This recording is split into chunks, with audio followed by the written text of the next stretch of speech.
Oh, I need my headphones. Um, okay, I need my headphones. I need to mute this. Shoot.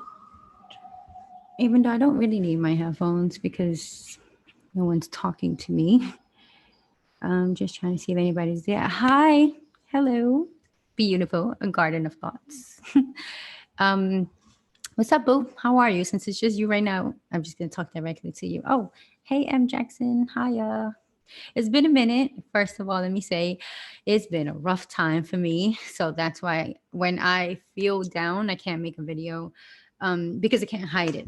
And I don't know, sometimes you want to present your best self so you can be helpful in some way. Hey, S.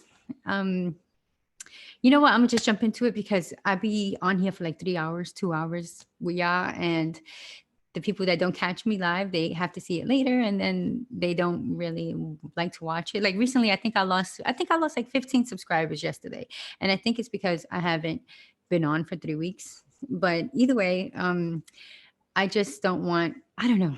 I don't know. I'm gonna just get right to it. I have my book, so I have so much to say, and I'm trying to keep it under an hour or within an hour or an hour. Um, I missed you too. A garden of thoughts. I love that. Y'all come up with the cutest names. So I want to share just because let me get comfortable.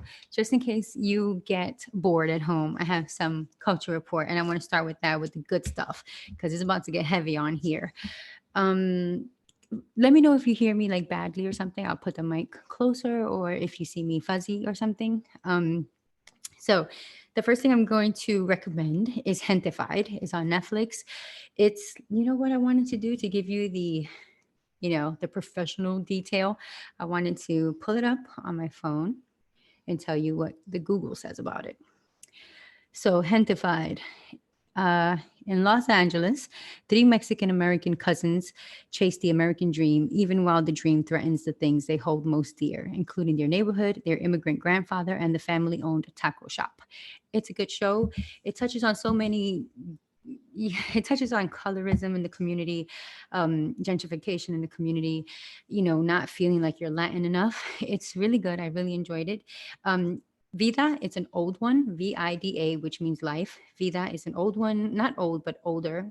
It's on Stars, and it's really good. It's a little, there's sex in it. Um, I think I remember the first scene is like a heavy sex scene, lesbian sex scene. So I just want to warn you. And and yeah, so it's again about a Mexican community in East Los Angeles. Really good. It's same thing as Hentified. It touches on all those subjects: colorism, acceptance, hiding yourself, not feeling like you're Latina enough, gentrification again.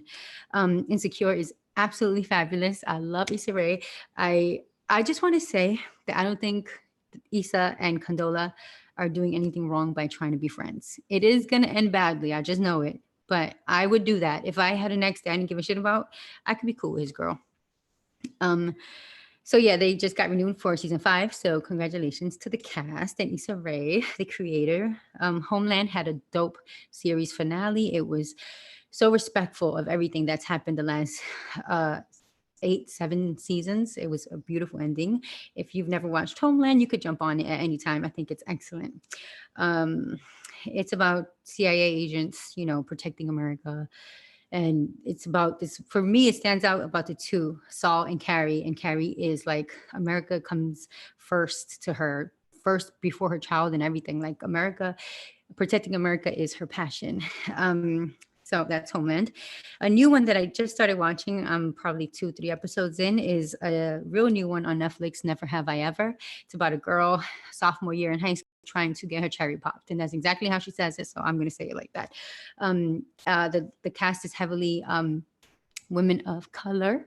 So it's dope. You have what's her name is in it? I forget her real name, but she's from Claws, which I love also.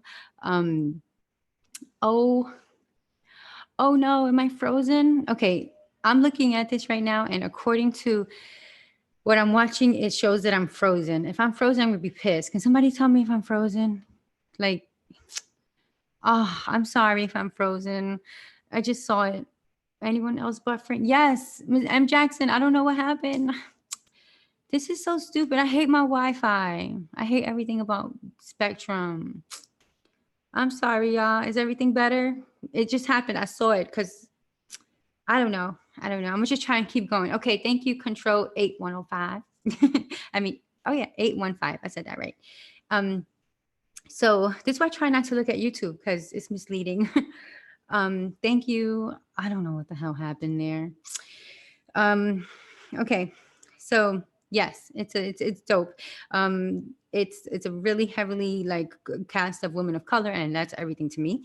There's a movie called Willoughbys. The Willoughbys. It's a cartoon. It's so cute on Netflix. It's about kids, three kids that try to kill their parents. They try to get rid of their parents because their parents love each other so much that they don't got no love left for the kids. It's really cute, really funny. And now I wanted to talk about Black AF on Netflix. So I don't really like it too much, but that's just because it's like, I don't know, it's I don't like it. I don't know.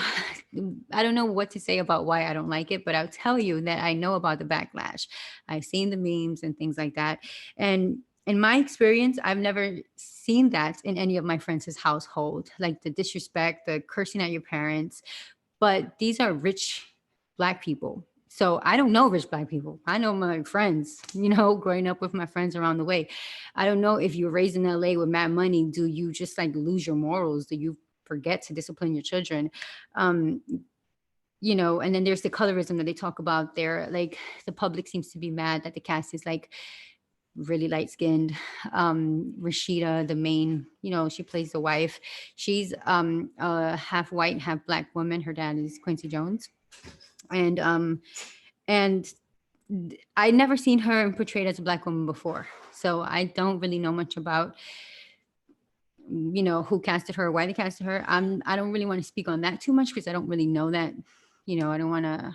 I just don't know what to say about that, except that I myself have never seen her cast as a Black woman in anything that I've seen her in. But they don't speak on it either. Like with J-Lo. Like J-Lo, they try to pass off J-Lo in all these movies as an Italian. She always has two Italian parents or something like that. So I don't know, but I do know about the backlash. I don't enjoy it. I enjoyed episode 5 because I was trying to see what it's about. Episode 5 is probably my favorite, where I really enjoyed Tyler Perry's commentary. It was real, it was from the heart, because in the show, Kenya Barris, the main guy, the father, he has all these insecurities and he's trying to be down so badly with white popularity, and white popularity is not giving it to him. And so he gets into this big thing, and then Tyler Perry's there to tell him, fuck that. Like, speak to your people. You're making art for your people. Fuck the Oscars and fuck this and fuck that. And, keep doing you and being true to yourself and speaking to your community. So that was my favorite episode. I'm nervous. I don't know what's happening with me. So I'm trying to calm down. Whew. Okay, calm down. But okay, so that's all I have here for Culture Report. I'm talking really fast. I'm going to try and slow down. Okay, so let's see how many of us. 11. So guys, I hope that you've all been good for the last 3 weeks, but I've been in a really tight, weird place. I'm pregnant. So, so I am almost hitting my first trimester, like almost past my first trimester. And hi Fatima. Hey boo, Fatima.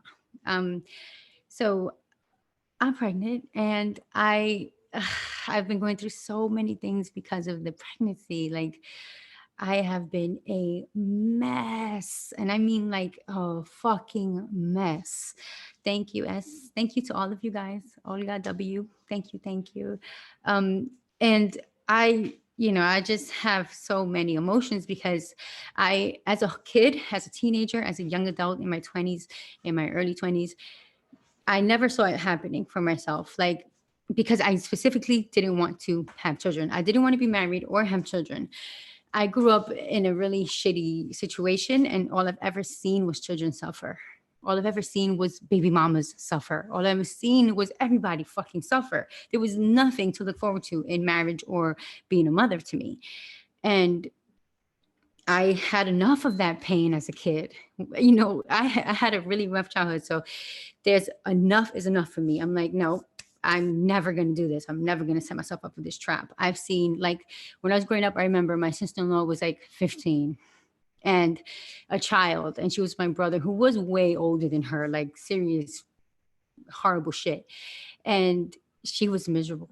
My other sister-in-law that had kids by the same brother, miserable. Everybody miserable. Everybody abusive. Everybody physically fighting. Children crying. Just abusive shit. And of course, my own parents and my own siblings suffering like fucking crazy. No way. It was just like no. So I seen the suffering of the world, and it was like a hard no for me. Like no. And plus, I don't like kids. I know this sounds crazy, but I don't like kids. I don't like your kids, and your kids. If they're disrespectful, I don't want to be near them. I don't even want to be near you if you don't know how to like discipline your children. And that's straight up. I don't care how whack I sound. I tell myself, I'm gonna come on here and be me and keep it real. But I need to say it like this, because even though I'm pregnant, I'm still me. As a matter of fact, I'm even more me. So I don't want to be around bratty kids. I don't like kids. I'm turned off by them. Like I don't come. It's like I know a family that's pretty dope that their kids are mad respectful. Literally, like one family, and so it was always a no. And then John and I have always been together since we were 16, and it's always been a no. But then later on, when I started to really trust John, my my feelings started to soften. Like I started to really trust him, like fall into trust. You know, you fall in love, but probably don't trust each other just yet. Excuse me, there is so much like out of breathness when you're pregnant is the worst. I'm about to complain so much to y'all, so please hear me out. Um and yeah, so then I started to melt for John, and I started to trust him, and I started to let the idea of being a parent in. And it was nice, and we were trying to have children, and it never happened. It never happened. I And as I trusted John and let him in more, I was able to open him up to my injuries and the injuries of my soul and my bruised heart and brain. You know, when you are fucked up as a kid, like beat on for no reason and molested and things like that, that fucks you up. And I don't want to say fucks you up because I hate to think of myself as broken or needing fixing, but it injures the spirit. And so I'm trusting him. And so I'm opening up and letting him into my my pain, my injuries, and that brings up the old Isabel who never wanted kids. So now I'm back to like this world is shitty. I can't trust the government. I can't trust the public. I walk down the street since I was a kid with no tits and no ass. I've been getting sexually harassed in the street by much older men. So now I have all those thoughts again. We're in quarantine. I am very nervous. I realized that I'm late in my menstruation. I take 3 different pregnancy tests. They're all positive, but I just, when you're like, wait, no, this can't be. So 1, 2, 3, all yes, like, yes, bitch, you're pregnant. So accept it. So now I have like a moment where I'm crying because I'm so happy. I'm like crying. We call her John's mother. We call her John's father. We call my sister. And everybody's like, oh my God, like seriously, like they couldn't even believe it. They were blown away because everyone kind of lost faith that we would not have children. So I was scared. And with this came all of my own, like all my injuries opened up again and everything started becoming clear to me as clear as day that this world is trash and that I should never bring an innocent creature into it. And now I'm doubting myself as a mother because I'm like me care for a child. And a child has always been the most precious thing in the world to me. And for me, I'm like, why would I bring a child into this miserable fucking planet? And I had dark days. Like the last 3 weeks have been whacked crying. I don't even know if you can see it like in my eyes, but it's just been, I was sitting in my window a whole day, like a whole morning, trembling, crying, like tissues everywhere, just shaking because I was so fucking scared that I was about to have a kid. Scared that I would, eventually like hurt a child, eventually injure the spirit of someone that didn't ask for any of this, and and everything started coming up. I started doubting myself. I felt like a bum. So my emotions were being highly charged because I'm pregnant. So I didn't realize that this is the pregnancy causing this, like fatigue, for example. I had fatigue where I had a listlessness. Like I didn't want to film. I didn't want to clean. I didn't want to do shit. I took a shower and brushed my teeth by some miracle because I didn't want to do anything. And that started messing with me. And I thought I was depressed and I was crying. I was like, I'm depressed. I don't want to do anything. Like these are the signs of depression. You don't want to do anything. You don't want to like brush your teeth, but you know, like you don't want to do shit. So I got really scared. I was like, oh my God, like I'm going into like the pits. I felt like I was going into the pits of hell. And then it turns out that that's fatigue. That's because you're being drained because all your blood is working to create this life inside of you. And I just never recognized it because I've always been like up and at 'em and busy. Um, so yes, I had a hard time. I called my sister. I cried to her. I opened up to her. I opened up to John. And I opened up to one more person. And all three of them, they were just trying to tell me, you're going to be great. This is all part of the pregnancy. Don't worry. Like, don't over worry. But I didn't want to hear it. I'm like, no, like, these are my real fucking feelings. Like, let me fucking feel them.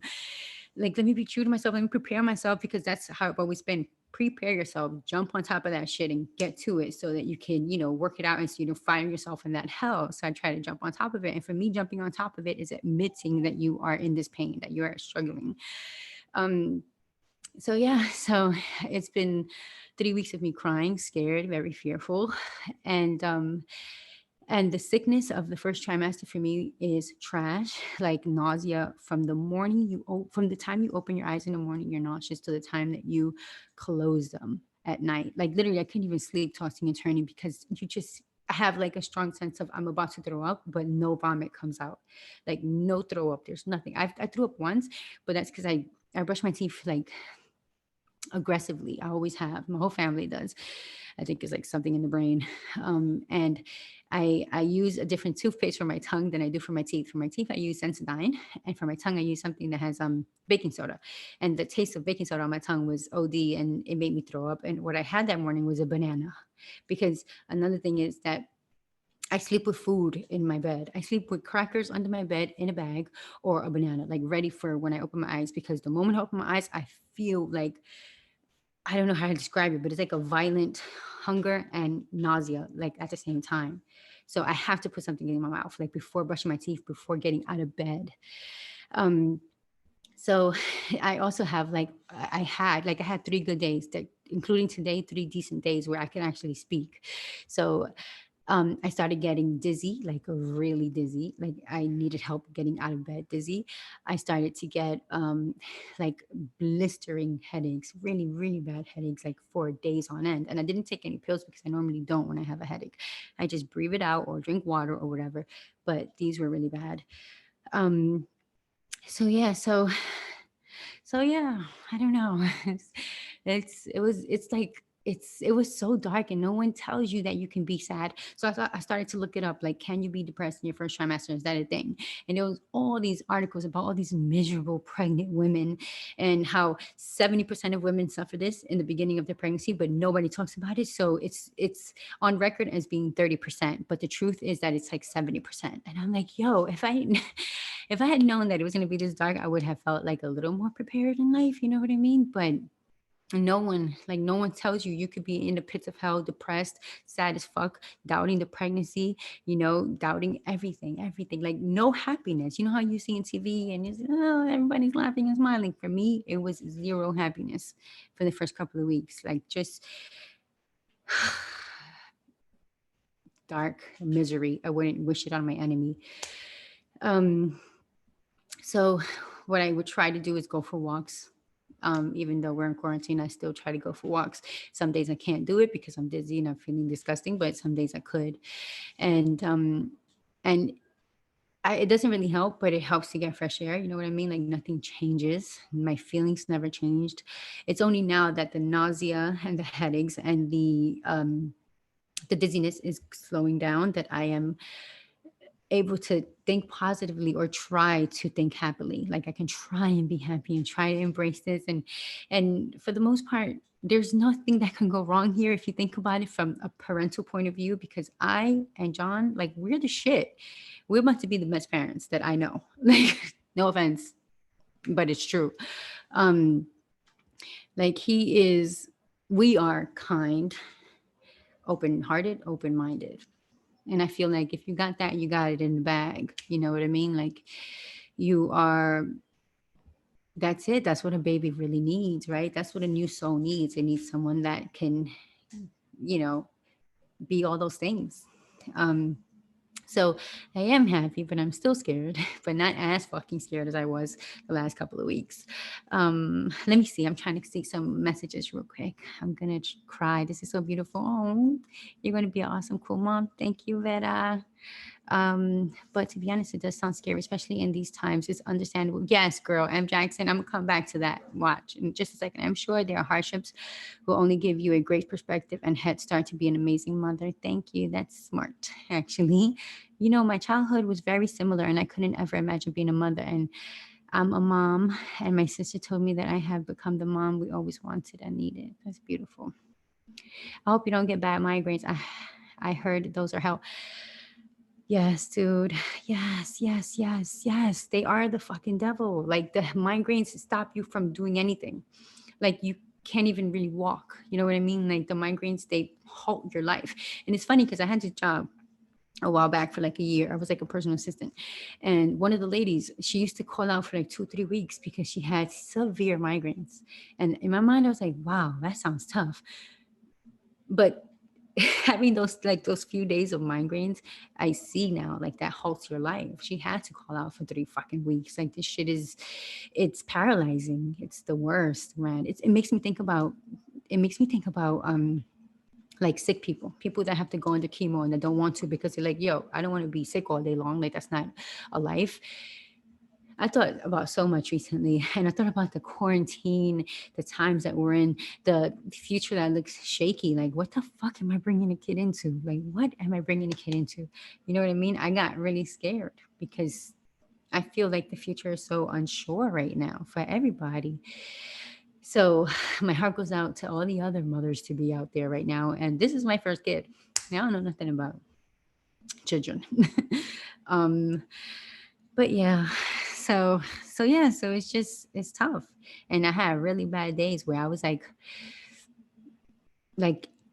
I have like usually a voice of compassion in my brain that is always guiding me, even though I have mad fury. Like y'all know, I feel like y'all know me more than anybody because I'm on here and I lay it out. Like I don't have shame to be like, yo, I was trembling, scared, dark first trimester, like miserable, unhappy, physically, mentally, emotionally, fucking miserable first trimester. I've never heard anyone say that. Never. You know how many mothers I know? And I never heard anyone say that. Um, so I don't mind saying that, but I got into mad arguments, and I'll tell you. So my compassion flew out the fucking window. And all right, I'll tell you that I've been living in this apartment for 10 years, more than 12 years, I don't know. Um, and and it's a cheap building. It's a new building, and so it's a cheap building, meaning the walls are sheetrock. Meaning I live in the low floor, in the first floor, and you can hear everything. I can hear people having sex. I can hear people arguing. I can hear everything that goes on in this fucking building. We all can because it's sheetrock. It's cheap as hell. Um, so I have neighbors upstairs that have children, and their children run. They recently started running around from dusk till dawn and past dawn, actually, like 1, 2 in the morning, and it drives me crazy. So it was happening every day. And John works from the moment that he wakes up to the moment he goes to sleep. Like he is working from home because quarantine and all that. And he does a lot of overtime. He does a lot of volunteering, and he goes to school as well online at home at night. So it's literally a whole day. I don't even see him. Like he and I are in the same house, but kind of not really. I just feed him, and so it doesn't bother him because he's very nice and very kind, but it bothers me, and it kept happening. I go up there and I tell her, like, I ring the bell and I don't tell her shit because she doesn't answer. She never fucking answers the bell. And that drives me insane. So I ring the bell and I can hear the kids run to the door. I can hear run, like I can hear her.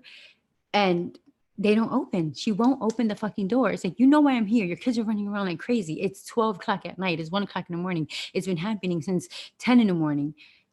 Like, cut me some fucking slack. Can I sleep? So she didn't say, she doesn't answer the door, nothing. So I'd say through the door, I'm like, please, it's late at night. I'm trying to sleep. My husband works all day. He goes to school all night. Like, cut us some slack. Please control your children. I just say that through the door, nicely and low. It stops from that moment on. I come back downstairs. It's literally like it never happened. It's just no more noise. And I can fall asleep because I'm a really light sleeper. So the next day it happens again. OD. And I blow the fuck up. I blow up. I blow up from the moment that I'm in my house. I asked John to go up because I said, if I go up, it's going to be bad. And he kind of doesn't want to. I could tell he doesn't want to because he's just not the type. He doesn't complain. He's, you know, this is kind of like how men are. Men don't like to cause trouble. There's always a woman that looks like the fucking crazy bitch. Anyway, so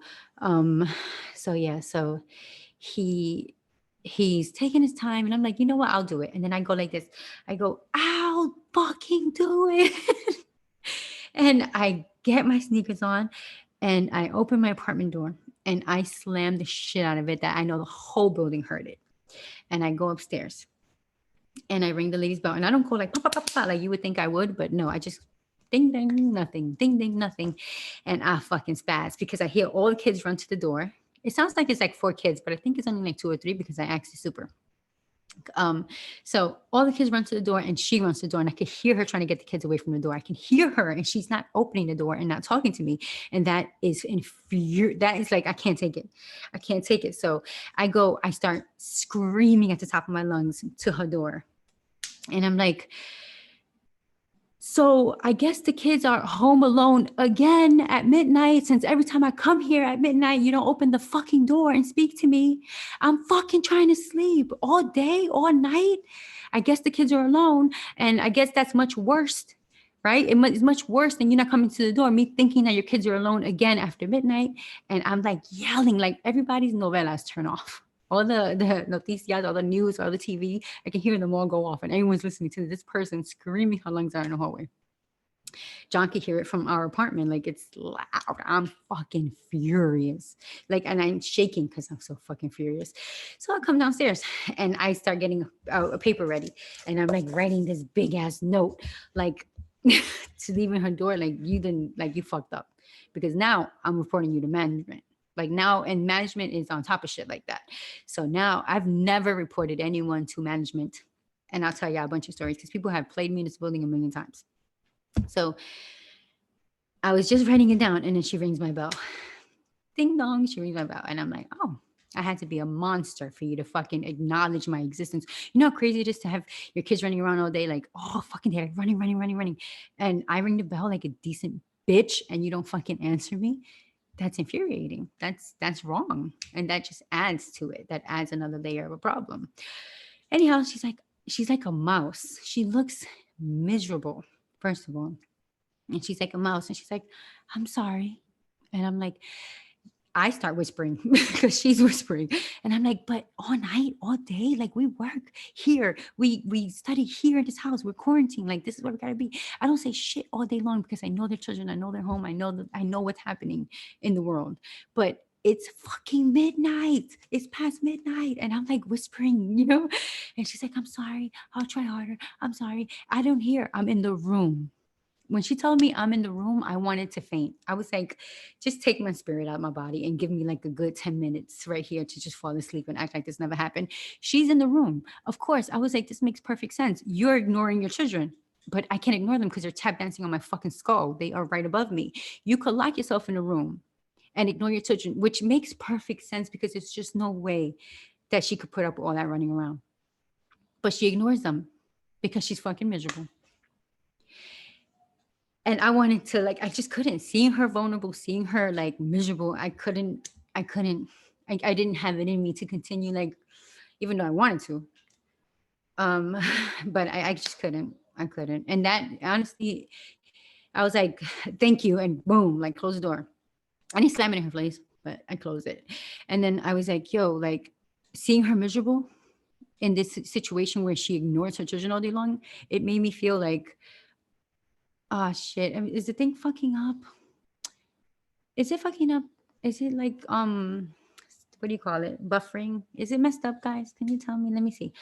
I'm gonna take a pause from that story to read your comments to see if you're trying to warn me about it.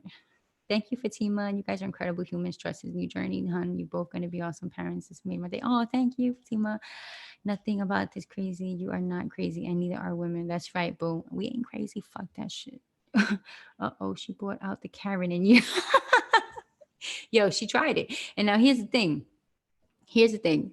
I'm a born and raised New Yorker. Like we all are. We don't put up with that shit. Like we blast our music on Saturday mornings. We blast our music on Friday nights. We have parties. But Monday through like Friday at a decent hour, like you know what I mean? Like not Friday, Monday through Thursday, we fucking working. We all this is a working community. It's the hood, but everybody got a fucking job. How you surviving without a job? Everybody got a job. And it's happened in my life throughout my whole life where people fucking complain about us. We were loud ass kids. You know what I mean? We all like said each other like, yo, cut me some flag, bro. Like this, you know, like your kids are fucking going crazy right now. Like, help me out. It's it's a very New York thing to do, is what I'm saying. If you don't complain, and I only bring this up because I was listening to the read, and the read was like, uh, the read was like, you know, somebody had the same issue. Somebody called in and she was like, oh, my neighbors, I think they're, I don't know, I think she mentioned that they Latino or Dominican or some shit. And she was like, their kids are running around all day, it's driving me crazy. What can I do? And Chris was like, you can't do shit. Like those kids are stuck at home and that's life. And I'm like, no, that's very kind and dope for, especially if you were like not born and raised in New York, then you have that mentality, like almost like you gotta give it to the person that's here and been here. But if you're born and raised in New Yorker, you have to defend yourself. You got to, or else you fucked. And if your neighbors are fucking trying you, then you gotta let them know, like, yo, we working over here. I don't know what you think it is. But when I tell you I fucking lost it, like I fucking lost it. I lost it. Anyway, let me see what you guys are saying. Welcome back. You were missed. Congrats. Trust in your beautiful soul. Okay, I read that. You will be such exceptional parents. Peace and blessings. Hey, Sunflower, thank you. Oh, the whispering, that shit is, yeah. She's probably going through it as well. I know, right? Your stream is fine. Thank you, M. Jackson. Everything you said sounds exactly how I feel about pregnancy. I'm not pregnant, have no kids, but totally understand every word you said. No, if I can't sleep peacefully, I will go crazy. So I understand. Yeah, it's like, I don't even want to say crazy, but it's just like you played yourself. And you know why you played yourself? Because I go upstairs to speak to you every day. Every time it happens, I ring your bell nicely. I talk to the door in a low voice. I'm like, yo, please, it's past fucking midnight. Like, are you fucking bugging? On like a Monday or Tuesday, a regular day. And then you ignore me, which just made it worse. Like, I'm talking to you respectfully. I'm asking you nicely and kindly. You know, like don't play yourself. Don't fucking play yourself. That just made it much fucking worse. And I lost it. You know, it's funny. I remember being a kid and we were making like, we had neighbors that fucked with us and we fucked with them. Like they ran our bell and they ran away. We rang their bell and we ran away. And I had a brother that just came out of jail this one time. And my neighbor did that. Like they rang our bell and they ran away. And my brother that just came out of jail, he was like, and he went to them and it was like this huge thing. Like he kicked their door down and I blacked out after that because I was fucking scared. But yeah, so in the past I have neighbors like we all let me see how they've rained down on me in the past. I had one incident where I screamed in this building aside from that one, because if you were to see my ceiling, it's all fucked up because my neighbors constantly do dumb shit to rain down on me like mad water. So usually it was my old neighbor who moved. Her name was Evie. She was mad cool, but she would constantly like let her shit overflow. And her washer, but she would always give me a heads up. Like she ran downstairs, rang my bell, and was like, Isabel, I just let this shit overflow by accident. You're about to be flooded. Move your furniture. And she gave me a heads up. And I was like, Evie again. And I move everything. And then one day I started charging her. and she never let it happen again because money talks. No one wants to lose money. Um, so it kept happening, and we were mad cool. Like I used to go to her house. She came. Well, she didn't come to mine. No one comes to my house. But I used to go to her house and chill with her some Fridays, and she's mad cool. So shout out to her. But she did it a million times, and we were cordial about it. Like I wasn't gonna. I've never called management on anyone to this day. Um, but you know what I mean. Like anyhow. So another time, another woman in my building, she constantly started raining down on me, like ignorant shit, dumb, irresponsible shit. And then one day I couldn't take it because it was a lot and it was early in the morning and I had to head out to work and I couldn't. So it was like all this water coming down my ceiling, and it started to give me like anxiety. I felt like when I went on vacation, when I went to spend the night with my sister, anything, I felt like I had to move my living room away from that part of the wall. Like I thought I would come back from vacation, everything would be flooded and ruined. Anyway, so one day she starts pouring down on me. She doesn't tell me anything. I'm screaming to the top of my lungs. I'm like, again? A fucking again? Like, what the fuck is happening with these people in this building? And then she has the nerve to come down and talk to me. She apologized. She's like, I'm sorry. I didn't give you a heads up. I'm sorry. She said, I left the bathtub running and then I took my son to school. And I could faint out of the ignorance and just the irresponsibility. I'm like, how do you leave your tub running? Our tubs fill up mad fast. Like, what are you thinking? What are you fucking thinking? And then that was that time. And then I also charged her. And it's so intense that I charged her and I told her, I'm buying new couches. And these couches are very expensive. And the next bill ain't going to be $80. Like, it's going to be much higher. And you don't want that. So, and she hasn't rained down on me ever since. So, knock on wood. Let me try to catch up with your comments. Your stream is fun. Everything you said sounds no buffering. Oh, yeah. So, I don't know. Mad shit. Another argument I got into was in a supermarket. So, excuse me. So, I'm in the fucking supermarket, and it's kind of empty. It's actually pretty empty. And I'm next, and I'm pulling up to the cashier to put my things on the slide on the belt, and this guy is like right behind me. There's no one else. He doesn't have to be right behind me. And we have the tape on the floor saying "Stay the fuck away." The tape is not 6 feet; it's about 3 feet, but he doesn't abide by it. And he's like on me, and I turn around, and I don't have my mask near me, but I wear it kind of like this because I'm having trouble breathing. Like with this pregnancy, there's like a shortness of breath for everything, and so I have it lowered. Unless I'm with like a heavy crowd, I'll cover my face. That's what Cuomo said to do also, which I've been doing it before he said it. And then I back up because he's like on me. And I'm like, yo, my man, give me some space. We have to do 6 feet. And I said it just like that. Like, yo, my man, give me some space. We need 6 feet. And I'm smiling. I'm showing peace. I'm showing laughter and comedy in these weird times. And he snaps at me. And he's like, you should have your mask on anyway or some shit. And I'm like, actually, 6 feet is more important than anything. Because if you're in my fucking face, the mask, I can still cough and you can still get some spittle through this shit. Like, it should be 6 feet. And I was like, actually, you're supposed to be 6 feet, right? Like, shouldn't that be the starter of everything? And I'm speaking to you nicely. So why the hostility? And then he just moves. He just keeps it pushing. But I don't understand. Like, I don't understand what that whole thing was about. It was nice. I just asked him for the 6 feet. And it's funny because you can ask people for 6 feet and you could be mad nice about it, but they still offended. And I don't understand. It to me, it doesn't make sense, but I don't understand. I'm not gonna say I understand, but I don't understand. Just give me 6 fucking feet. Like shit. I didn't make it up. It's all over the news. And you shouldn't be on someone's ass anyway. Like there's personal space. That's a thing. But this is New York and we're all fucking rats and roaches. Yes, the waste of time fee is real because you got to go to work on time. I didn't. If I didn't at the time, like I had a boss that I was in the same job forever, and I could tell him anything. Like he understood. He was, he was all right like that.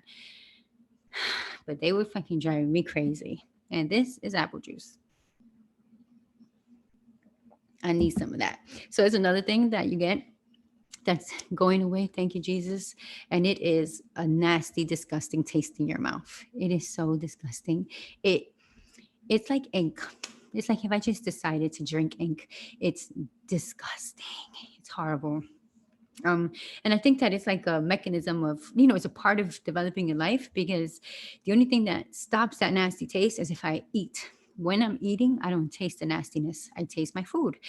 But when I'm not eating, it's there. It's like the baby is like, feed me now. I need to be made. I need arms. um, yeah. So let's see. Okay, let me see my list of things. uh, Christy Styles, but oh my god, of course, I almost forgot this. Look at that. Okay, so that's the drama. The update with the upstairs lady is her kids are still going crazy all day long, but not at night anymore. And I'm like, thank you, my friend. That's it. Like, it doesn't have to be 1, 2 in the morning on a Thursday. Like, you bugging. And don't, it's just the audacity of her ignoring them, like her in the room and us dealing with them. That's foul. Um, anyway, simply about respect. Yes. Wondering where you have been, and I was right. Cheryl, did you predict that I was pregnant? Because is that what you're saying? Like, I was wondering where you've been, and I was right. It's just weird. It's so weird. Like, I couldn't do shit. I couldn't come on here. I had nothing to give. Like, I was a fucking mess. I was a mess. And I like to keep it real with y'all, because no one has ever told me I am going to be 38. I mean, no, 39 in August. And no one has told me that it could be this bad, that it could be literally a terror to be pregnant. No one told me that. Like, nobody. And I'm here to tell y'all that it could be wild absurd. It could be the most miserable time of your life. That's real. That's true. Um, how am I feeling now? I'm feeling a lot better, but I'm still scared because I think the world is trash, and I'm having anxiety with my Okay, let me just talk about it. So, y'all know that I had a rough childhood, and that I had, dealt with sexual abuse and shit like that. Um, I've been following these stories. Do you guys know who Blogzilla is? He does he does interviews with celebrities. Like, he interviews people for movies, for TV shows. He's pretty, he has a following there. I never followed him, but I follow, like, I have a Twitter. It's Isabel on Earth, just in case you want to know. And I'm always tweeting about shows. I don't tweet about shit. I just tweet about shows that I like. So if you want Culture Report, you can get that in real time, if you were to follow me on Twitter. But I never want y'all to follow me on anything. I want y'all to live y'all lives. But if you care to, then that's how that's how I can get you as popping, like what I'm enjoying on TV at the time that I'm enjoying it. Anyway, so I follow a New York Twitter. Like, everyone I follow is pretty much New Yorkers, people that I admire and things like that. And this one girl I follow, Tracy G. She is a co-host with Sway in the Morning, and she started retweeting this girl, Lindsay. I forget Lindsay's last name, but she's retweeting Lindsay's thread, and Lindsay is talking about being sexually harassed by Blogzilla forever. And then this, I start reading it, and she's the only one from who I follow, which is only like 50 people, that's talking about this. And I'm like, what's this about? So I look into it further, and he is being accused of all sorts of wild shit. And I don't think he's been let go of any job or anything like that yet, but I know that his career is taking like a punch. Like, it's taking a weird hit. Not a weird hit, it's just he's in a whole nother place right now. Like, he's in hell. And I'm following that story. And then there's another story that led to that. Like, there's this other guy named Chris Styles. He was first accused of rape, of sexual misconduct, all sorts of everything, all things that fall under the Me Too umbrella. And he has an association with Rock Nation. So he does Duce Palooza parties, which used to be Hennessy Palooza parties. I've never been to them. They look like they give mad anxiety, like everyone's on top of each other. I can't. But I know about those parties. Anyway, so he's accused of all sorts of shit. There's tons and tons of stories coming out. And so I start following these two things, and they start fucking with my brain. You know what I mean? It starts fucking with me because I'm listening to the stories. And of course, it's like 99% Black women. And they are like, they are telling these stories of how they were, wildly violated. And it's got me thinking all sorts of wild shit, because I'm like, oh, like, it's another thing that it's triggering. And It's getting to me. And the more I look into the story, the more I just see it. And I remember all these men around me growing up. And even in my older years, like I know guys with foul ass. I know they have shady ass backgrounds. You know what I mean? And then I'm here and I'm feeling all these feelings and I'm bringing a life into this planet. And I'm like, again, like this place is mainly painful. And I don't even want to blame Earth. Earth is dope, but the living things on here, the humans on here are mainly they mainly cause pain and trauma, and that got me fucked up. But I don't know. Have you guys heard anything about it? Blackzilla, Chris Styles, I think he calls himself, and they're like associated. Chris Styles is friends with someone from the Joe Budden podcast. I'm gonna link that podcast so you can see what I'm talking about. So I don't listen to Joe Budden's podcast. It's not for me, but he was, they were talking about it. And so I, in my research, I found that in the most recent episode, they talked about it. I tried to give it a listen. I couldn't really finish it. I couldn't get through it because it sounds like bullshit to me. You know, I'm not accusing those men of lying or not, you know, saying their real feelings, but something about it sounds like bullshit. So I just turned it off. You know, they was trying to take responsibility. The guy that's affiliated with Chris, Rory, I think his name is, he was like, you know, they were talking the talk, but whatever. I just stopped listening to it, but I'm gonna link it for y'all. So that has me in a weird place currently, and it has me wondering why, like the other, like the bigger, like Charlemagne, like why hasn't Charlemagne spoken about it? I don't listen to 105 when it's on. I catch it on YouTube all the time because I like to hear, you know, I like to keep up with what's going on. So I listen to, um, you know, the rumor report and, you know, things like that, interviews, and no one's picking up on it. And I'm just wondering why is no one picking up on it? Is it because of the Rock Nation affiliation? You know what I mean? Like, because Rock Nation deaded him. Chris Styles is fired from Duce Palooza, and you know they already deaded him. Like, I'm just, it's like everyone is quiet. Like aside from Joe Budden and his podcast team talking about it, I haven't heard shit from any other outlets, like the major outlets. Like the Shade Room doesn't even have it. And it's a lot of fucking black women that are making these complaints, that are telling their stories, and no one gives a fuck. And that's bothering me a lot. I don't really know, you know. I don't I don't like that. I don't like that no one is coming to their defense. I don't like that no one has their back and no one is like hearing them out. But the girls are kind of doing it for themselves. They're saying, this is my story and fuck you, by the way. Like literally, when they tweet their stories out, they say, this is my story and fuck what y'all think. Like, I'm just letting it out.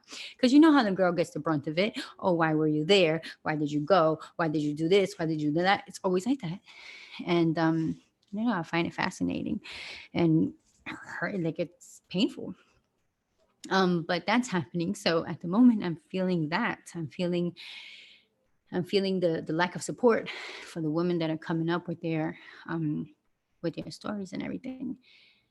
And I'm gonna share the podcast on here, and I'm gonna share the tweets somehow. I'll like link the tweets and Tracy, because Tracy's like the only one. Like I feel like sending her a thank you just for giving these women voices, because she's the only one that put this forward. And I'm not saying, oh, you gotta tweet about it or you gotta mention it, but I feel like if you're in the media realm and your job is to report, then report. Like, you talk about all the other messy shit. Like, is messiness more important than black women being shitted on? You know? Um, yeah. So let's see. Yeah, that's what's going on with me. I'm gonna keep it real with y'all, and if you have any questions, I'm here to answer them.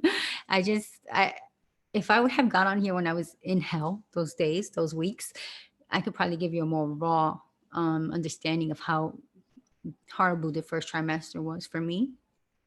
Um, and I almost regret not giving it to you that raw, like not coming on here crying and screaming and being pissed. But I didn't have like anything in me to do anything. Like, I don't know how my teeth are still in my mouth. um, yeah. So what else was I gonna say? Oh, one of the big fears that I got as well is, you know, John and I, we had issues in the past. We've been together for so long, so you know how it goes. early on in our relationship and even later on in our late 20s and shit. And I kind of got scared. Like I got really scared that we'll break up and I'll be left with nobody. And oh, thank you, Sunflower. That's sweet. I I was really scared that our family would be like just another baby mama, baby daddy story. And I don't want to have to be like, no offense to the baby mamas, baby daddies, the single parents, because y'all fucking do it and y'all have to do it. Like, which one of us wasn't raised by a single parent? I'm not shitting on anyone, but like I said, I grew up in a certain way and I do not want to. I don't want that life. I want a family. Like if we're gonna be a family, we are gonna be a fucking family. Simple as that. Um, when I got married, I was afraid to get married. I was so nervous. Like my stomach was so nervous. The next morning after I got married, I was so nervous. I felt so scared. And then it broke as soon as we went outside. Like we left the hotel and we went outside and we saw the sunshine and we just were ourselves again. We just were ourselves, like our regular selves. I was like, oh, okay, we're fine. We're still ourselves. We're just married. I have your last name. That's it. Because at first I'm like, why the government got to be in my business? I don't need to be married.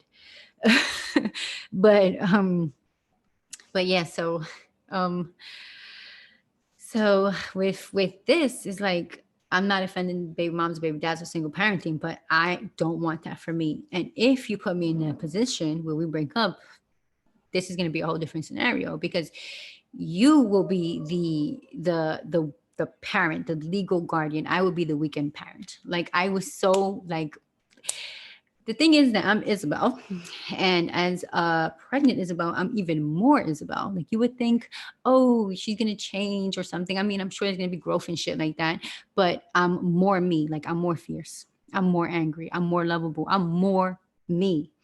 And if you put me in this place where we're gonna have a baby, I have mad trauma. You know that this pregnancy, like being pregnant, is doing something to me spiritually that is, it's painful.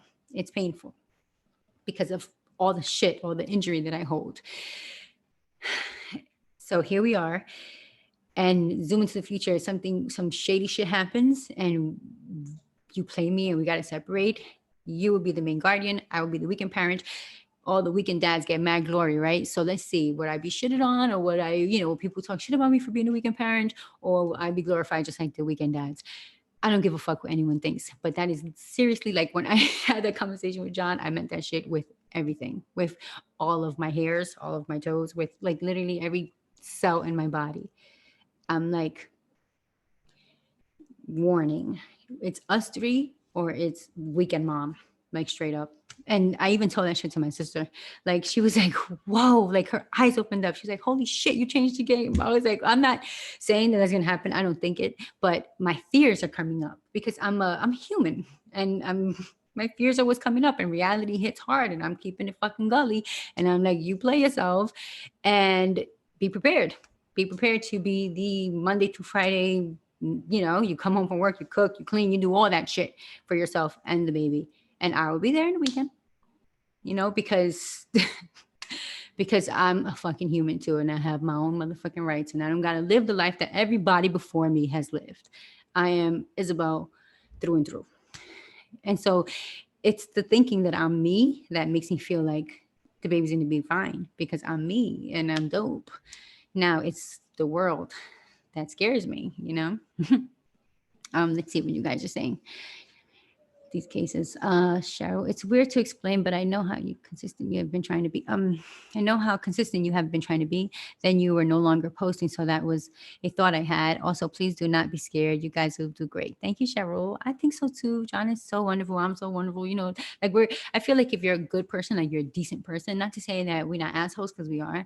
Look at me here now. Like I'm talking wild shit, but I've never violated anyone's human rights. When I say we're decent people, I mean we have open hearts and open minds. Like I'm not violating anyone, that's what I mean. And I would care for a child like OD because it's the most precious thing on earth. And, like sometimes when you walk down the street in Harlem, you see dads walking with their babies like this. Like their babies are here and they're not even paying attention to them. Like I walk along with them. Like I'll walk an hour, I walk for an hour. That's my everyday little practice. And you see just dads ignoring their toddlers, or you see moms ignoring, like it's both ways. You know, you'll see a mom on the phone, like arguing with the baby daddy, like screaming her lungs out, cursing, all wild shit. The baby's right there, like witnessing all of this. And that's painful. It's painful to see that. It's painful, but I know that won't be me. Um, so let's see. I keep losing my track, my thought. Um, sorry. Let me see. Let me keep reading to me as well. I saw it on Twitter. I actually haven't heard of these cases. I've been mainly following the V Vanity and Onision things. I don't know what that is. M Jackson, the V Vanity and Onision things. I don't know what that is. This is new to me. I saw it on Twitter. Loving your review. Thank you. It's okay that you couldn't show that side. It's a lot to expose. It's heavy. It's not even that I think I could show it, but it's like I couldn't press play. I couldn't set up my mic. Like I couldn't put on a shirt. It was just nothing. I had nothing. What are some things that you're looking forward to as far as being a mom? Good question. Thank you, Ty. And M Jackson, kind of a tangent. Have you heard any good music lately? Have I? I haven't listened to music. When I'm sad, I don't listen to music because I can't. Like I feel like I don't got shit. Like I don't even have like that in me to press play on like I haven't. But I need to get into it. So you have some recommendations? I love Diana Gordon. She's popping. Like I love her so much, and she's my latest recommendation. Her whole album, what is it called? Pure? Is it called Pure? I don't know. It's only like 6-7 songs, but they're all good. But the other question was, what are some things that I'm looking forward to? I'm looking forward to being me with a child, like being me and John with a child, like us growing this human life that could probably make a real big difference on earth. Like imagine giving your child everything it really, really needs and seeing what comes of that, what comes of all that love and all that kindness and that space that a child actually needs as well. Because, a lot of us weren't given any space to be, to blossom, to grow, to make little errors along the way. I'm looking forward to Christmases. If you want to know like the cheesy shit, I'm looking forward to Christmases with a baby because for the last couple of Christmases, I love Christmas. It's my favorite holiday. But for the last couple of Christmases, I feel like they've been gone in a matter of a second. Like one day I'm putting up my tree, the next day is like done. And it just goes by so fast. So I'm looking for a baby to really, to just be Christmas in like a little baby that can bring back Christmas somehow. And I would just, I can't take it. Just the idea of just having this little precious thing and doting upon it. And it's not even like gifts and things like that. It's the joy of the Christmas season. It's the instilling these dope memories and this dope tradition and things like that. But when I fantasize, it's Christmas and it's sleeping side by side with a baby. Like my fantasies are mainly Christmas time, mainly sleeping in bed with a baby in between us, or excuse me, or just, I don't know, things like that. Like just us three, I think that it's, I know now because of this first trimester that it's one baby only, like just one for me, one. Like that's it. Like I ain't doing this shit again. But yeah, so I will, I know that a lot of people think you should give a baby a brother or a sister or something like that, but I'm not doing this to my body again and to my mind. Like that's not happening again. But yeah, but I also think that one child with two dope parents could be a wonderful being. It could be that kind of dude that comes into the world. And I think it's a boy. That's why I don't know if I've said him or anything like that, but all I see is a little boy. I think I dreamed it too. Let me show you. So this is one of my paintings and it's crumbled up because I have all my paintings like rolled up. So it kind of messes it up, but I drew this self-portrait a while back and it's me from the back. I don't know if you can see it. Let me see.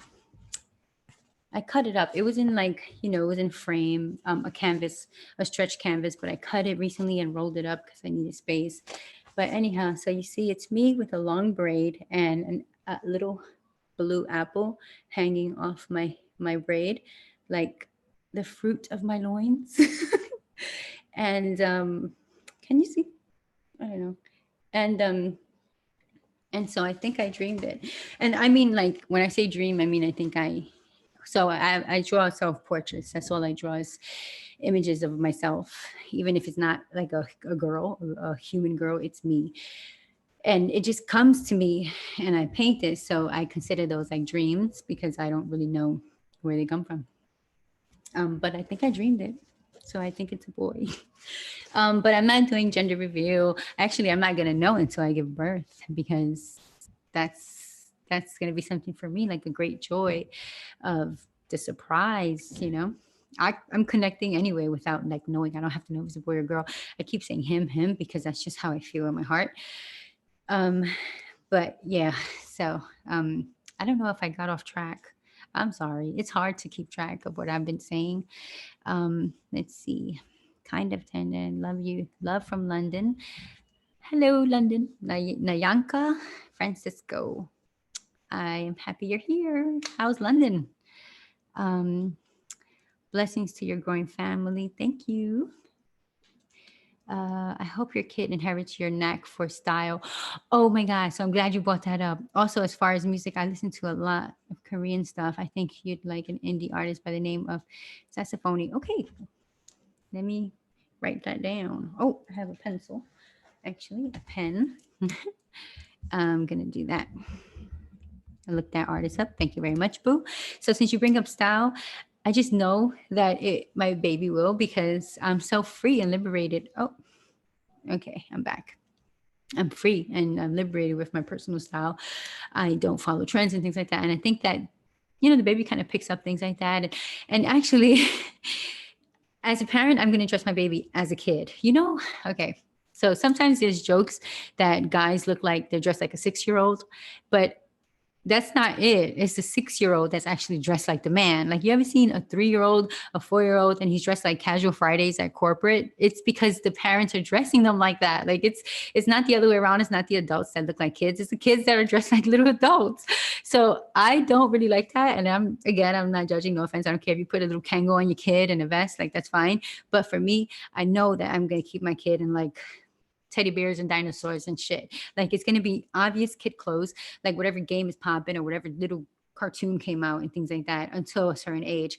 Because I don't want my kid looking like casual Fridays. I don't. And what else? Oh, myself, I'm like paranoid. Okay, so I've gained weight. I've been to the OB twice, and supposedly I've gained like 10 pounds or something like that. And like I have a little something growing already, but I'm so afraid of my clothes. Like, that my clothes is tailored to old Isabel, 3 months ago Isabel. And it's all tailored. There's nothing I can do about it. You know what I mean? And I don't want to, there's certain things that I will never sell.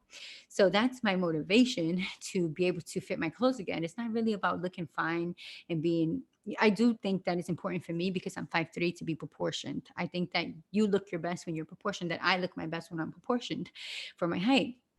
And plus, I don't want to put all that weight on my feet. I have my mom's feet, which is literally skin and bones. Like, it's such a frail foot. And, I have arthritis in my feet. So I have to be mindful of my weight. And all my clothes is tailored. So I'm like, fuck. Like, please, please. Like, I love all my clothes. I really love my clothes and I don't want to lose it. So I have to make sure that I get back to my tailored clothes. I have a lot of loose fitting silk shirts that are like men's shirts, kind of like really large ones. So those are fine. But I have a lot of skirts and dresses and jeans that I have tailored like perfectly down. So hopefully I can get back to my regular weight so I can fit my clothes. Because even if I can't fit it, I'm not selling it. um Let's see, very artistic and stylish. Yeah, Ty, I think my baby will be artistic just because that's what I will focus on. Like, John is sports. He loves sports. He loves playing sports. He loves physically, like, outdoors and in game, like he plays. So I think that he could do a lot with that. And we play like chess and we play things like that. So that's one part of the brain. And then there's the art part of the brain where I got that part, like there will be a lot of painting and drawing and from the heart, like no guidance from me. Well, kind of guidance from me in the sense of, you know, teaching strokes and style, maybe, but not style, just like, teaching the freeness of it all. Like I can teach how to be free, like speak, see what's in your brain and bring it out. That's as far as I'll go. And then, you do the rest, baby. And by the way, I have names for a boy and a girl, but I don't want to share it now because people be out there like stealing names and shit. I still have that childhood mentality. And let me just tell you, don't ever share your future children's name with anyone because it's kind of pointless. So I'll tell you a story. Back in the day, I had a friend and she got pregnant and we used to share our baby names, like just in case. And my baby name was Lucas for my son, right? And she got pregnant, and then we were in her house, and her brother mentioned that something about her baby's future name being Lucas. And I looked at her, and I was like, "That's my baby name. That's my baby name." And then she wound up naming her baby something else. But the point is, that's not going to be my child's name if it was a boy. So if she really loved it, she should have had it. You know what I mean? It's it's dumb, but it taught me a lesson, I guess. What else was I gonna say? Let me see. Let me read your comments because I keep reading your comments and getting thrown off. No, don't sell your clothes. No, Fatima, I am not selling my clothes, girl. I love and you know how hard I work for my clothes. I'd be in the Goodwill hours on end for like one silk shirt. I'm not selling it. I'm not. I'm not. Someone tried to buy my purse off me the other day, and I was like, all right, like, but I wasn't gonna let them lowball me. Like, no, you're paying me what it's at, and that's that. There are default elastics you can attach to the buckles, so your regular jeans, etc., fit. Oh yeah, okay. Thank you, Silky Lurve. Let's see. Will you need more space for the baby? Oh, girl. Okay, so listen to this. I live in a one bedroom. um there's already like arrangements that we're thinking about because we're going to be moving in like 2 years. So we're moving to a big space, a bigger space, either a condo or a home, because we want to raise our baby with space in mind, like outside, like if we get a condo, like there has to be some kind of park attached or some backyard attached or something, like a park right across the street. Like I need space close to home that I can call my own. So a house would be ideal because of a backyard. Like I would love a backyard so we could be outside every day, because I think it's very important to be outside every day. Um, so yeah, we're gonna be moving and looking for a bigger space, but that's for like not until 2 years or so. So for 2 years, we will have a little one in here with us in our one bedroom. But I have set it up like this: like we have two bikes. I have to do something with those, and the things in my room I have to pull out to the living room. Like I have a rack, a clothing rack, and John has like a desk, his work desk, and we'll pull those out the room, bring them out here. The crib will go in the room, and then what I want is the little things that keeps the baby cozy, like a bassinet that that moves. So there's those things that keep the baby calm and happy, and then a walker for when that time comes. But not much else, like little toys and little learning tools, of course. But there's not enough space for things, so everything is staying super simple and super minimal for now. um, and I don't think we'll have a baby shower because quarantine. And my due date, by the way, is Thanksgiving. So I don't think that, because if anything, the baby shower will be October. But there is just, I don't trust the cooties out there. Like there's quarantine to me is real, and I don't see, like, summer is done for. I don't see summer being like socially distance free. And I definitely don't see September and October, even though we were looking at venues and really pretty dope venues, but I just don't see it happening. I don't see a baby shower. But if people were to gift us with things, I would prefer cards, just because we live in a one bedroom and it would be very helpful. I saw my friend a while back and she had all like this space in her living room, like taken up with just baby shower gifts, like mad things. And I looked at that and I said, and here we are now. And now I know that was just a sign for me to learn. um, let's see. Oh, yeah, that was the last question. But yeah, my apartment, yeah, it's not perfect for a baby, not at all. But you gotta do what you gotta do with what you have. So let's see. I think that's it. I don't know. I told myself I'm going to try and do these for like less than an hour, but I think it's been an hour and a half already. So I don't know. But giving thanks, beautiful baby. Are you going to make homemade baby food? Yeah, I'm gonna try all the homemade things, like the, the making, like you said, the baby food, things like that. I am nervous about introducing like salt. It's so funny because I'm already like, I'm trying to be easy, be calm, but I'm kind of a little nervous about solids and meat. You know what I mean? Like I I don't eat flesh. I did go back to chicken, but I didn't really like it. I kind of pick at it. I don't heavy-handed eat it, but I could see myself stopping that because I can't do it. I'm trying, but it's not really working out for me all the way. So I have like one foot in, one foot out. But when it comes to my baby, I don't know what to do. I need mad like guidance and advice when it comes to that. So I'll probably be doing mad research online. And there's just so much to be afraid when you have like this world that you feel is full of shit and you don't trust nobody. How did you tell your sister? When I had the thing, what do you call it? The pea stick. I don't the pea stick. It was a line, right? So the line, I was confused by it because it said if you see one line, you're not pregnant. If you see two lines, you are pregnant. So I only saw one line, but the other one that was there, but it was faint. And then I was like, wait a minute. The first one that we did, we looked at it and we're like, I'm not pregnant because the one line was so distinctive and the other one was so light that we was like, nope. And then I sat down and I'm like, wait a minute. Like 10 minutes later, I was like, let me look at that again. And I was like, I think I'm pregnant. Like I'm reading it. I think that this and that. Because the darker one is the first one. Usually when you take a test and it's negative, the dark one is the second one. Like it's further. So in this instance, it was the first one. And I was like, holy fuck. I was like, oh shit, oh shit. So we went and we got like two more. I did one more. It was the same thing.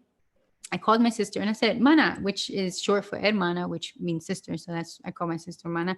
And then I was like, look at this. And we were in FaceTime. I was like, is that like, am I pregnant? And she was like, oh my God, Isabel. And I was like, I'm going to go to the store right now to get like a definitive one that says yes on it. And that was like the one that said yes. And I called her back and I showed it to her and she was crying. And then, well, she wasn't crying, but she was very overjoyed.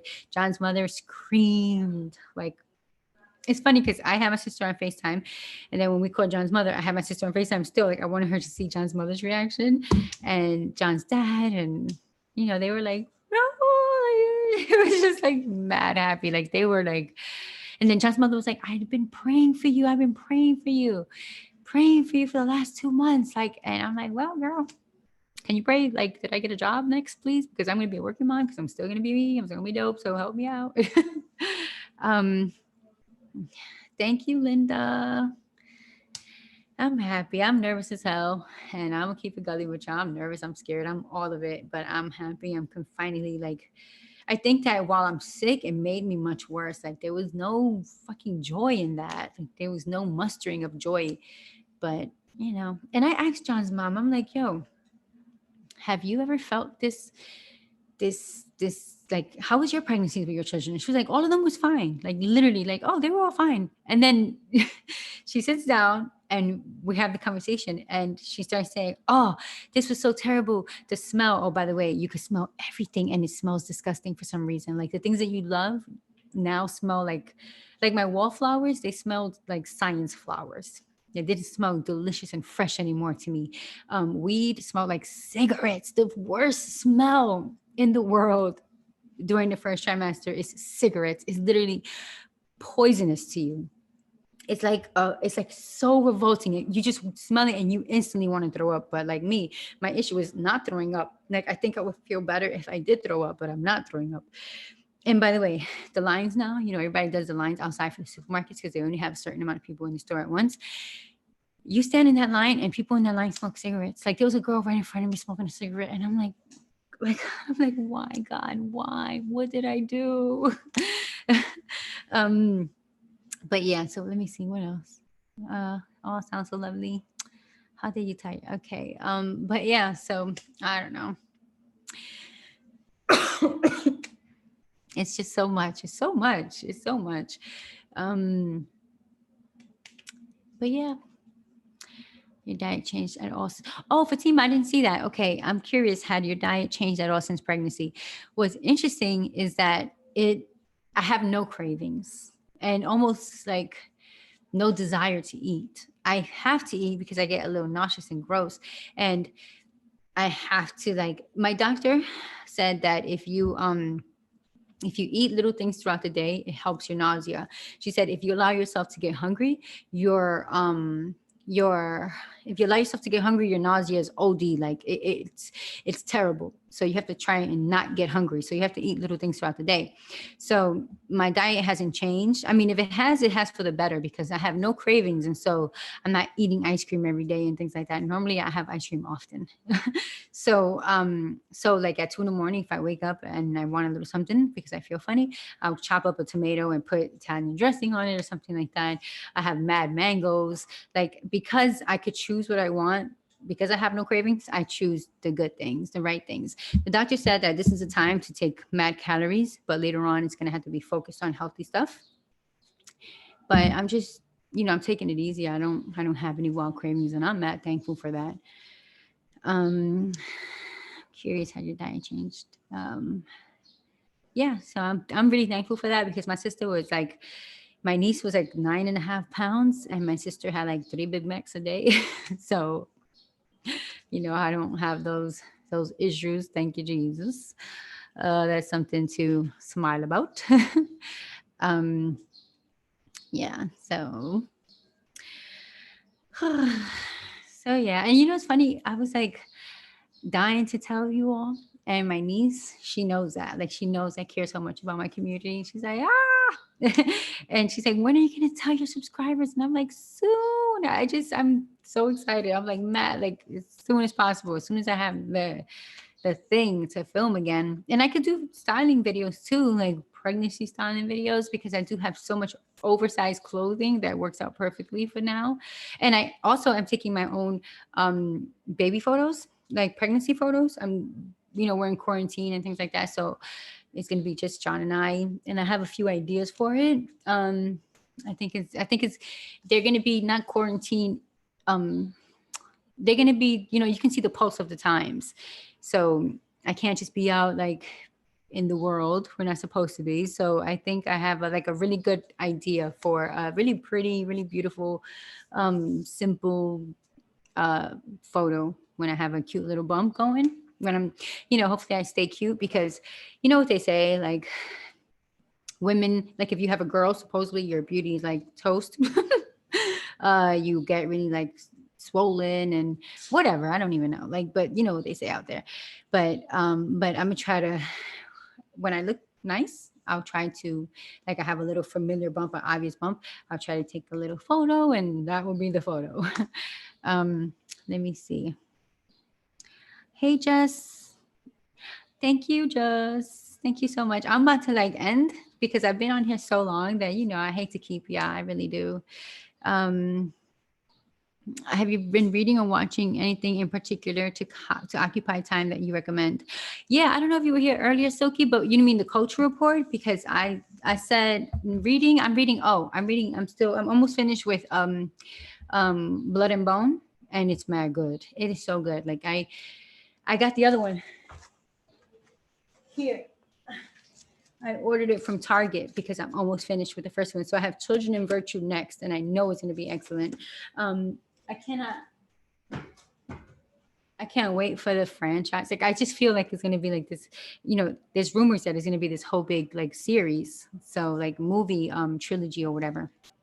A saga, and I'm excited for it because that shit is going to be beautiful. But if you missed the culture report, I could tell you again. I recommended Hentified on Netflix, Vida on Stars, Insecure on HBO, Homeland, which is done. Like they already had their series finale, but it's excellent if you've never seen it. Never Have I Ever on Netflix, The Willoughbys on Netflix, and that was it. I talked about Black AF on Netflix, but I don't really like it too much. I just talked about it really quickly. And that's it. But if y'all have recommendations, I'm taking them down. Hey, Sue Magoo. Oh, that's so cute. Thank you for sharing this with us. You just got here. But yeah, unless y'all have any questions or any random things, I think I'll end it here and let y'all go enjoy the rest of y'all beautiful Saturday. Thank you very much. But yes, so the videos to come are like my pregnancy video. I'm going to do the pictures, like I'm trying to record that as a vlog. I'm going to do styling videos of pregnancy styling, which you're gonna see my clothes that you've seen before, but now you're gonna see it like in a pregnancy style. So it's gonna be cool. I'm not cutting my hair until I give birth in November, so it's dirty, but I don't care. It's kind of growing a little bit. My sister made me dye my white hair. She said, even though I don't even know if you're supposed to dye your hair when you're pregnant, but she made me dye it. You know, it's funny when I see myself, like I look so much like my seventh grade teacher. It's freaky. Oh, I've seen little fires everywhere. Rael, hello, by the way. Oh, Roma. I saw Roma, the movie. Yes, it's a while back. I haven't seen it. Like that's why I didn't recommend it because it's old. But I saw that one. That one is good. Little fires everywhere. I was so annoyed with that ending. I mean, it was alright. It's just those kids annoy me. They're so disrespectful. But like Pearl, I honestly, this is gonna sound whack, but it's true. When white kids disrespect their parents, I'm like so used to it that it's like whatever. But when black and brown kids disrespect their parents, I fucking hate to see that shit. So Pearl gets mad disrespectful, and I don't like that. She was mad annoying after a while. I was like, shit. But it was I don't know. Little fights everywhere was like, and then all the faces Kerry Washington makes. I don't know. It wasn't terrible though. I mean, I tuned in every week. I wanted to see what happened. So yeah. Um, the It Crowd on Netflix is my favorite. Oh, is it? Is it? Wait, is it like IT related or is it like the It Crowd, like celebrity? I don't know. Let me write that down.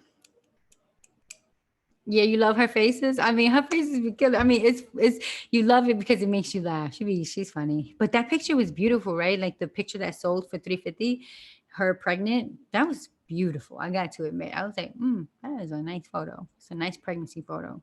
Let's see. Looking forward to your vlogs. So yeah, if you have any I always say, any recommendations, anything that you want to see me do on here, holla at me because I hopefully like the first trimester is over, the hell is over, and I'm back to myself and we could get on with the show. But yeah. So I'm gonna take it easy, but it's gonna be weekly videos and I'm gonna get crafty. I'm gonna start painting again. So we'll have a whole bunch of things on here.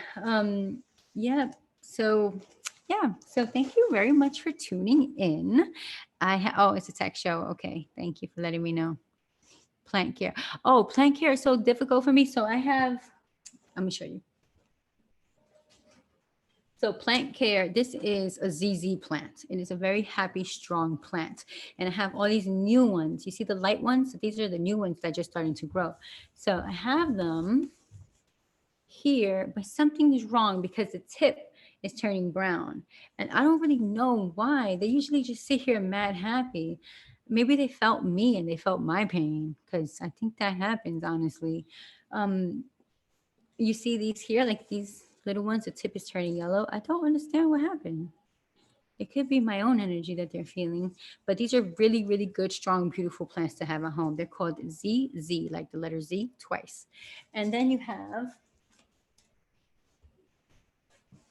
have the regular pathos. One moment.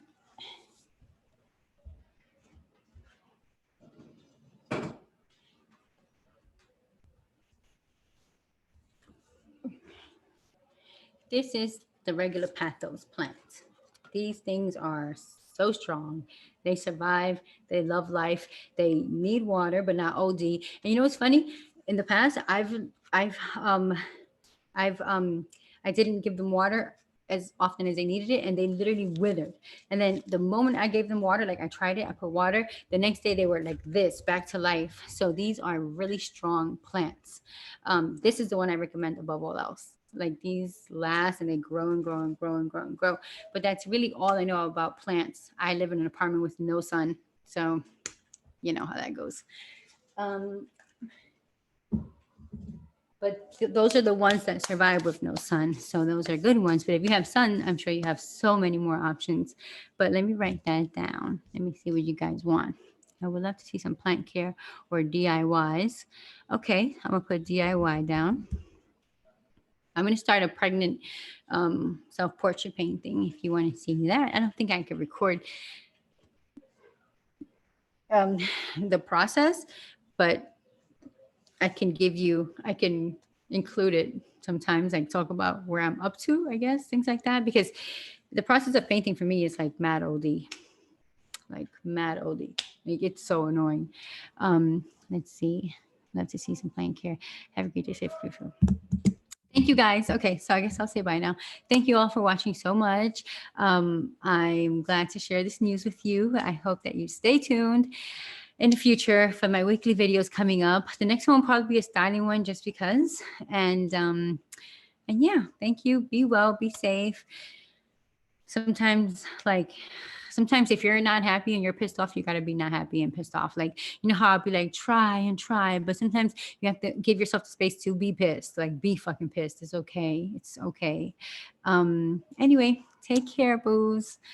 Be yourself. Be happy. And oh, look at me saying be happy when I feel like I'm forcing happiness upon people, but just be in the moment of your life, whether it's a happy one or a sad one, be in that moment. And yeah, I'll see you all very soon. Thank you so much for tuning in.